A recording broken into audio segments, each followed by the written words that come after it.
Naisip mo na ba kung ano ang mangyayari kung ang isang taong may direktang linya raw sa Diyos, tapos may kapangyarihang magpagaling ng mga may sakit, biglang magpa siyang pumasok sa isang kasino?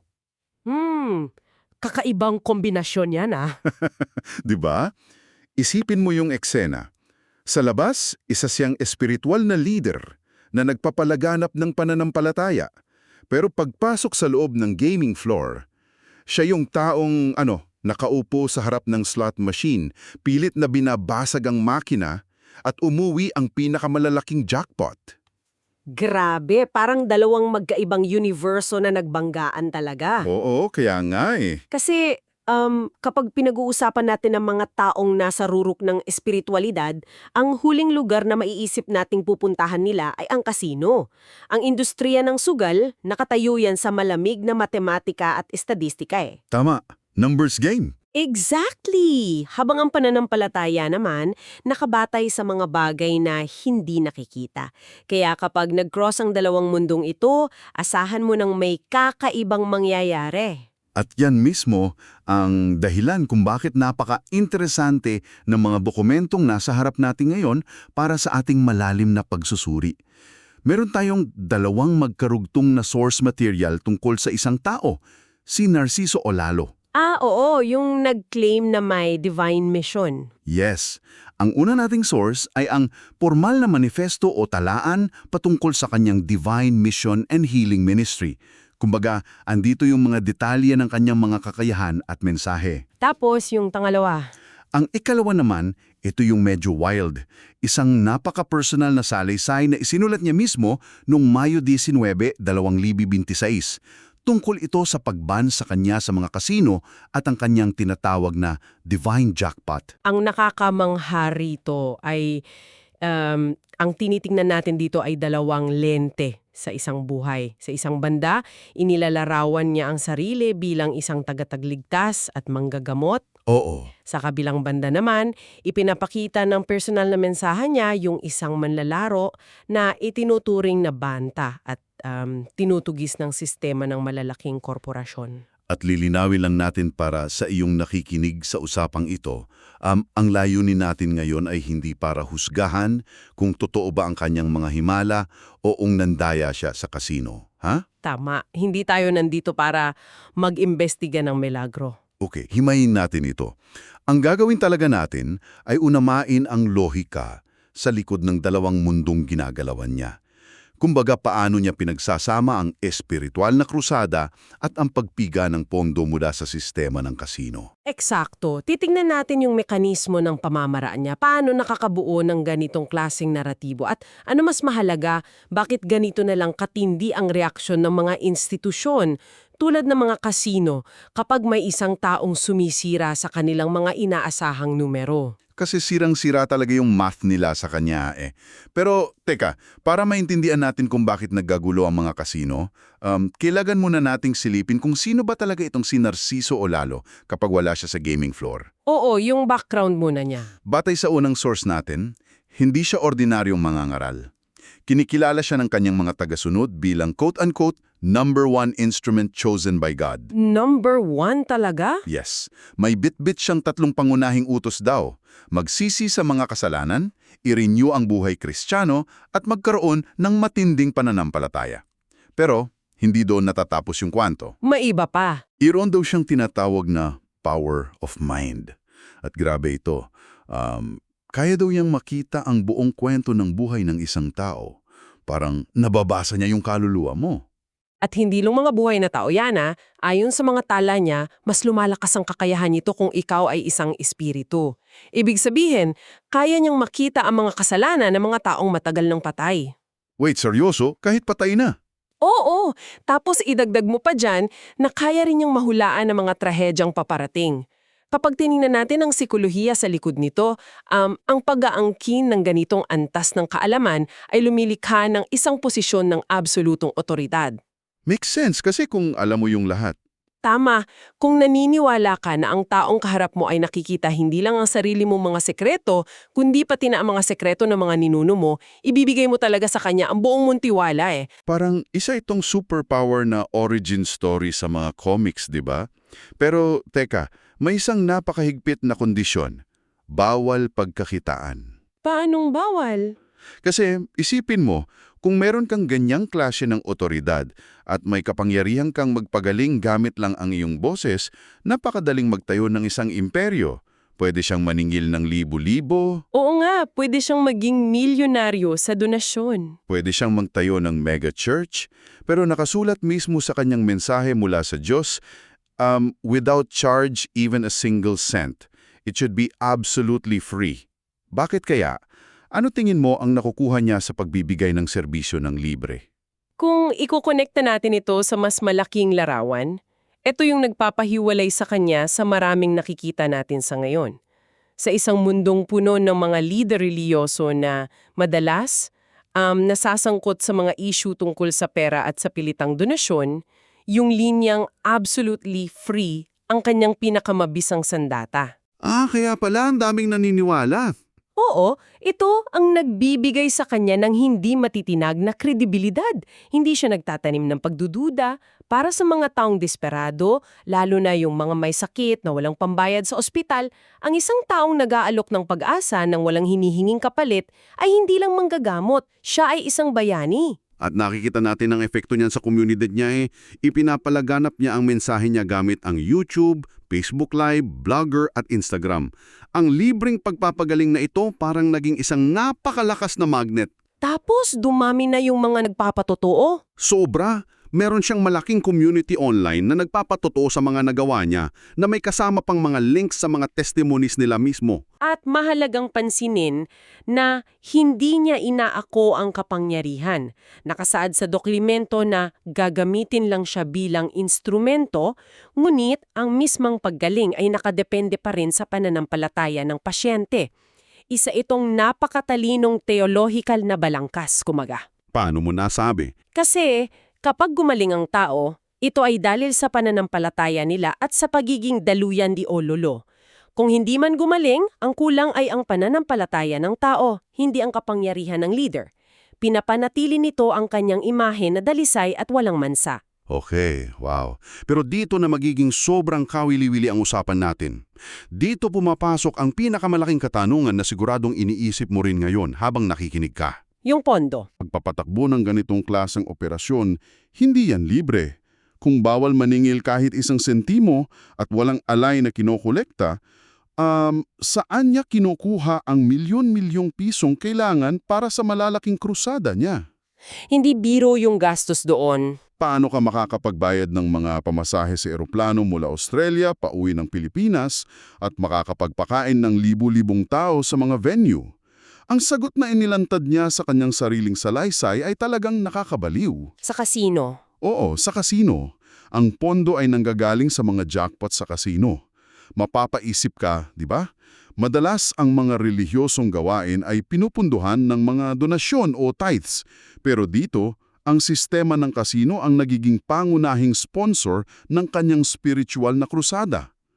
Hindi ba isang malaking kabalintunuan iyon? Nagdadala ito ng isang mahalagang tanong talaga, lalo na't hindi ito simpleng swerte sa isang slot machine. Batay sa mga detalye sa kanyang manifesto, nakuha na siya ng 10 grand prize. Isipin mo iyon, hindi isa, hindi dalawa, kundi 10. 10. Para mas madama mo kung gaano kalaki ang pinag-uusapan natin, inilista niya mismo ang mga halaga. May mga premyong $7,500, $5,500 at $8,500. Malaki na yan, ha? Pero wait, may dalawang higanting jackpot na nakapanlulumo. Isang nagkakahalaga ng $52,500 at isang umabot sa $92,500. Grabe, halos $100,000 dolyar. Kapag pinagsama-sama mo yan, napakalaking halaga. At ang claim niya, hindi siya nagbibilang ng baraha o nag-aaral ng probability. Ang sabi niya, bago siya umuwi sa Pilipinas para magkrusada, ipinapakita daw ng Diyos kung aling makina ang babagsakan ng grand prize. At naniwala siya doon ng buo. Oo, kapag naituro na raw sa kanya yung makina, babalik-balikan niya iyon hanggang sa makuha niya ang jackpot. Alam mo, para kay Olalo, ang ginagawa niya ay hindi pagsusugal kundi isang banal na pagkuha ng pondo. Tignan natin kung paano nagagamit ang perang ito batay sa source natin. Sige, sana pupunta. Ginagamit niya ang mga napanalunan upang bayaran ang sarili niyang flight mula Australia at lahat ng lokal na biyahe pagdating niya dito. At hindi lang para sa sarili niya yan ha. Nakasaad dito na bago pa man magsimula ang mismong krusada, libo-libong tao na ang dumarating sa venue. Oo, literal na pinapakain niya lahat. Kung sa Manila ang event, nagpapalipad siya ng mga tao mula sa Camiguin, Cagayan, Bohol at Cebu. Nag-aarkila siya ng mga sasakyan mula sa airport. Tapos, heto pa, meron silang tinatawag na bonding each. Nakasulat pa sa mensahe niya ng naka-capital letters, "Sagot ko lahat." Kapag sinuri natin ito, nakikita natin kung bakit napakatibay ng loyalty ng kanyang mga tagasunod. Hindi lang siya nagbibigay ng libreng pagpapagaling, siya rin ang tagatustos ng kanilang mga pisikal na pangangailangan. Pagkain, transportasyon, pati bakasyon. Sa paningin ng kanyang mga miyembro, siya ang perpektang manifestasyon ng probisyon ng Diyos. Kapag inisip mo, parang bumuo siya ng isang spiritual na Robin Hood na operasyon, di ba?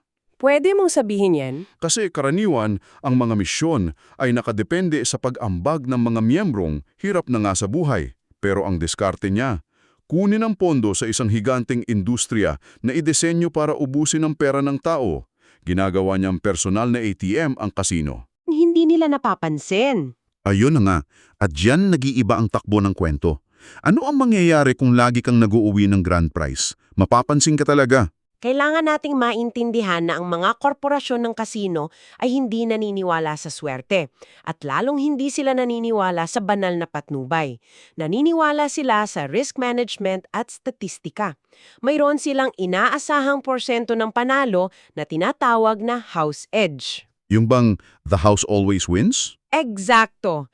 Kung ang isang manlalaro ay patuloy na nananalo ng sunod-sunod, sumisira siya sa statistical probability ng kasino. Para sa kanila, ito ay isang anomalya na kailangang iimbestigahan at tanggalin. Kaya pala, umabot ito sa punto ng investigasyon at pagtugis. Inilarawan niya sa kanyang salaysay kung paano napansin ng management ang mga galaw niya. Isang araw, nilapitan siya ng isang supervisor at sinabihan siya, "Narciso, ang irap mong sundan kung saan-saan ka pumupunta." Ibig sabihin niyan, naka-flag na siya sa system nila. Alam na nila ang pangalan niya at binabantayan na ang bawat hakbang niya. Mayroong partikular na insidente sa tala niya na malinaw na nangpapakita ng labanang ito. Yung sa roulette wheel. Oo, naglalaro daw siya ng roulette at napansin niyang pabalik-balik ang isang supervisor sa likuran niya. Gustong putunayan ni Olalo na talagang sinusundan siya. Anong ginawa niya? Kaya, tumayo siya mula sa mesa at naglakad-lakad ng walang malinaw na pupuntahan. Nang bumalik sa at umupo, tinindan niya uli ang kanyang likuran at naroon pa rin ang supervisor. Palihim na pinapanood ang bawat galaw niya. Tapos, dito na nangyari yung konfrontasyon, no? Hinarap niya mismo yung supervisor. Nagulat daw yung tao at nagtanong, "You win." Ano raw sagot niya? Ang isinagot ni Olalo ay isang linyang talagang bumasag sa ilusyon ng kasino. Sabi niya, "It's hard to win. I have one number only and casino 36 number." Ang linyang iyan ay napakatalino kung susuriin. Ipinapamukha niya sa kasino na alam niya ang estadistika ng laro. Sinasabi niyang, nasa inyo ang benpahe, nasa inyo ang 36 na numero at isa lang ang sakin. Kaya bakit niyo ako sinusundan? Boom! Nasupalpal yung supervisor. Sabi nga ni Olalo parang nabilaukan daw eh.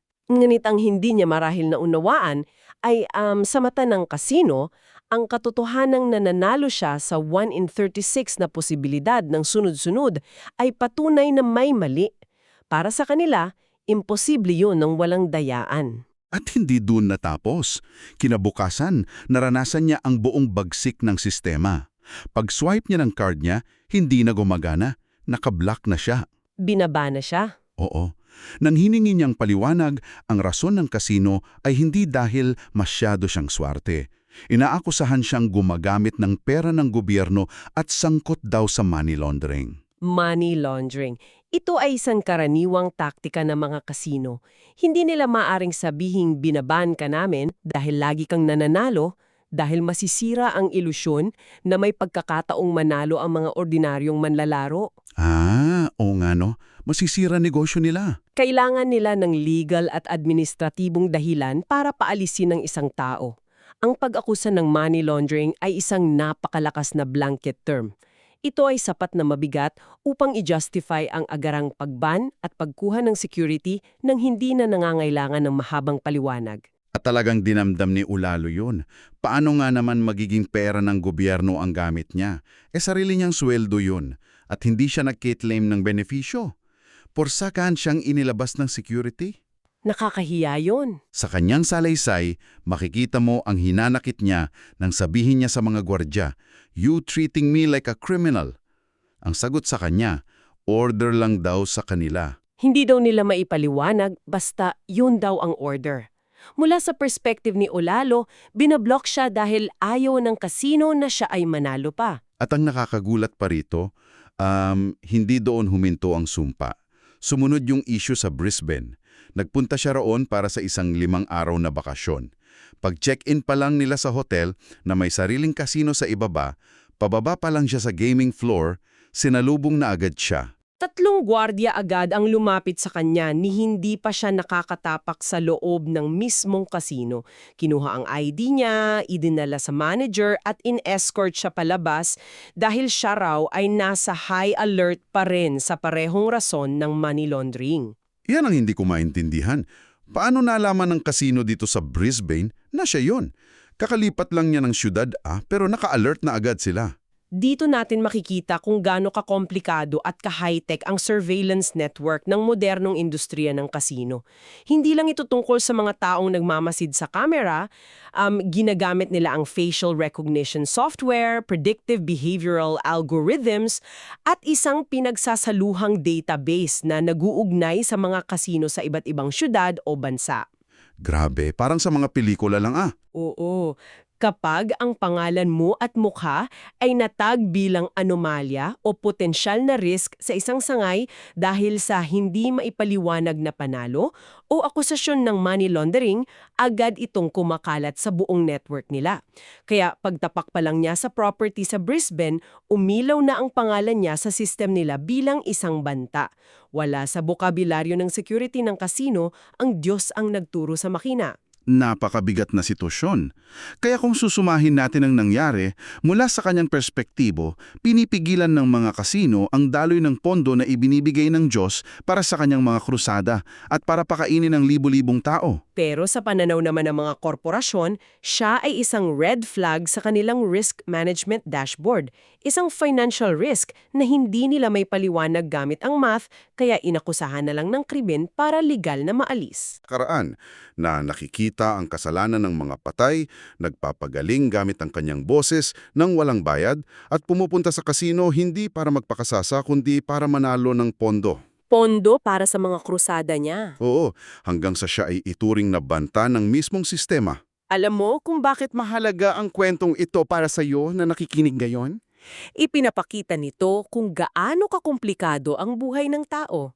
Minsan, ang impormasyong nakukuha natin mula sa social media, tulad ng mga ipopost ni Ulalo sa kanyang mga Zoom meeting sa darating na linggo, ay naglalaman ng mga detalyeng hinding-hindi natin mababasa sa isang pangkaraniwang balita. Oo, yung mga likod eksena na ganito. Hinihikayat tayo nitong laging mag-isip ng bukas at suriin ang mga nakatagong mekanismo sa likod ng mga bagay na pinaniniwala ng mga tao. Bago tayo magtapos, gusto kong mag-iwan ng isang mapang-akit na tanong para pag-isipan mo.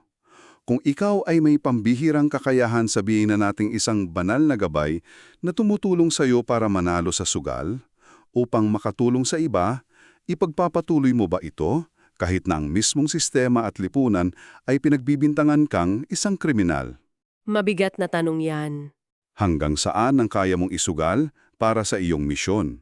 Isang napakalalim na sitwasyon tungkol sa sakripisyo at limitasyon ng paniniwala. Maraming salamat sa pagbukas ng iyong isipan at pagsama sa amin sa malalim na pagsusuring ito. Manatiling mausisa dahil minsan ang pinakamalaking himala at ang pinakamasalimuot na sistema ay nagtatagpo sa isang maliit na makina ng Magandang slot araw. machine. Alam nyo, Hanggang minsan sa may mga susunod kwentong nating parang usapan. galing lang sa isang suspense na pelikula. Pero totoong-totoo at base sa mga opisyal na pahayag. Sa pagsusuring ito, pag-uusapan natin ang isang sitwasyon na talagang susubok sa kung ano ang tingin natin sa pananampalataya, sa mahigpit na seguridad ng mga institusyon, at syempre, sa swerte. Isipin nyo ito. May isang tao na ang buhay ay nahati sa dalawang magkaibang mundo. Sa isang banda, sobrang lalim ng kanyang pagka-espiritual. Pero sa kabilang banda, babad na babad siya sa napakamateryal na mundo ng mga kasino at malalaking jackpot. Ito ang kabalintukaan ni Narciso Olalo, isang lalaking kilala bilang isang faith healer na may kwentong siguradong magpapasabog ng isip nyo. Ngayon, alam naman natin na sa mundo ng mga religious events at pandaigdigang ministeryo, kailangan ng pondo, di ba? Transportasyon, pagkain, accommodation, ang haba ng listahan ng gastusin. Pero dito, nagiging kakaiba ang lahat para kay Olalo. Ang pinaka-rule niya, bawal maningil. Walang donation, walang entrance fee, as in, wala. Kaya, ang malaking tanong, paano niya nagagawa yon? Paano siya nakakapagpundo ng ganito kalaking operasyon? Okay, let's dive into this. Unang bahagi, isang piniling instrumento ng Diyos. Bago natin himayin kung saan galing ang pera, kailangan muna nating intindihin kung sino ba talaga itong si Narciso Olalo. Ipinapakilala niya ang sarili niya bilang #1 instrument daw ng Diyos para maghatid ng mensahe. At para patunayan kung gaano kahigpit ang patakaran niya sa pera, ibinahagi niya itong direktang utos na natanggap niya. Maaari kang magpagaling at mangaral sa mga tao, ngunit walang perang kukolektahin, walang bayad kahit 1 sentimo. Literal na zero. Ayon sa kanya, yung kapangyarihang magpagaling ay galing sa pananampalataya, kaya hindi mo pwedeng lagyan ng price tag. Bukod sa pagiging libre ng kanyang serbisyo, seryoso niyang inaangkin na meron siyang 3 matinding biyaya. Una, kaya raw niyang magpagaling gamit lang ang boses niya at pangangaral. Pangalawa, yung tinatawag niyang power of mind.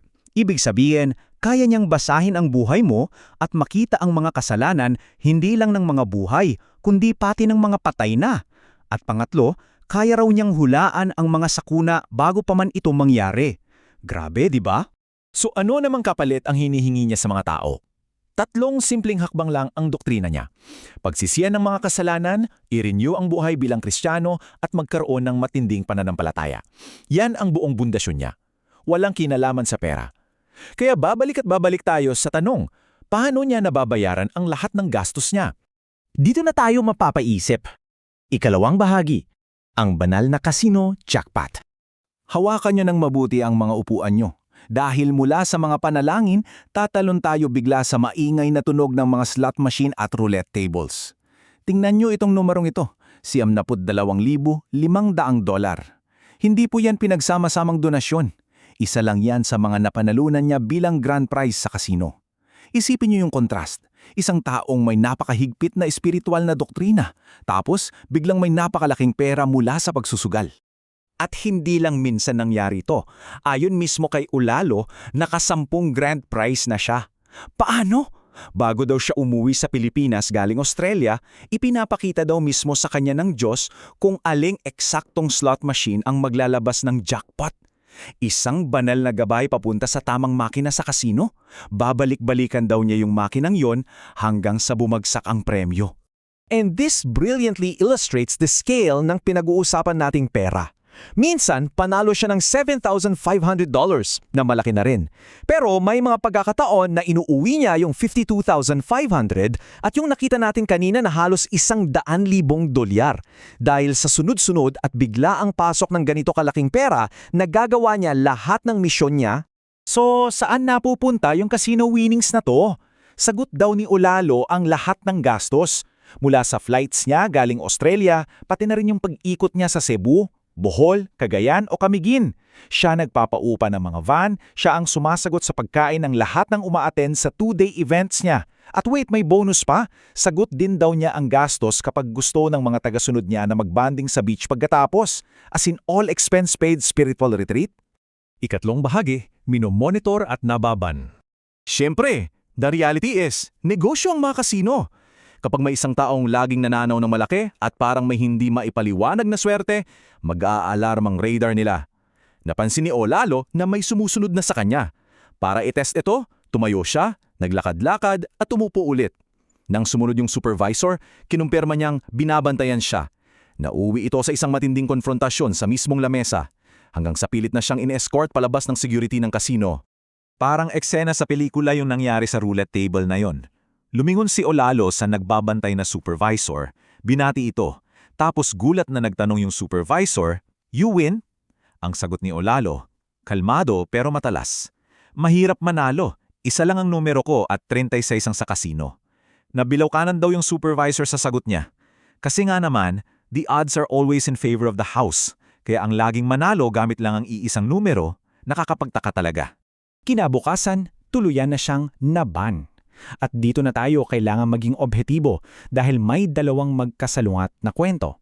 Sa side ng Olalo, binaban siya kasi masyado na siyang maraming nakukuhang grand prize na itinuro pa sa kanya ng Diyos. Pero sa pananaw ng casino management, pinaban siya at iniimbestigahan dahil inakusahan siyang gumagamit ng pera ng gobyerno at sangkot daw sa money laundering. Dalawang napakabigat at magkabilang kwento. Depensa naman ni Olalo, sariling niyang sweldo yung ginagamit niya. Sinabi niya kung gaano siya nanliit nang inescort siya palabas na para bang wala naman siyang gidawang masama. Bago siya umalis, binitawan niya ang linyang ito sa security. "Tinatrato ninyo ako bilang isang kriminal." Pero ang tangi lang nilang sinagot ay sumusunod lang daw sila sa utos ng taas. Ika-4 na bahagi, isang buhay ng misteryo. Kung akala ninyo natapos na sa kasino na yon ang problema niya, nagkakamali kayo. Kinabukasan, pumunta sina Olalo sa Brisbane para magbakasyon ng 5 araw. Pagdating ng gabi, naisipan nilang bumaba sa gaming floor ng hotel nila. Pero pagkapasok pa lang niya, nilapitan na agad siya ng 3 gwardya. Kinumpiska ang ID niya at diretsahang sinabing bawal siyang pumasok. Ibang lungsod, ibang hotel, pero naka-block na agad siya. Nang kausapin niya yung manager sa Brisbane para humingi ng paliwanag, inulit lang yung akusasyon ng money laundering. Nang hingi niya ang totoong ebidensya o dahilan, tumanggi na yung manager na magsalita. Ang sinabi lang, nasa high alert daw yung pangalan niya.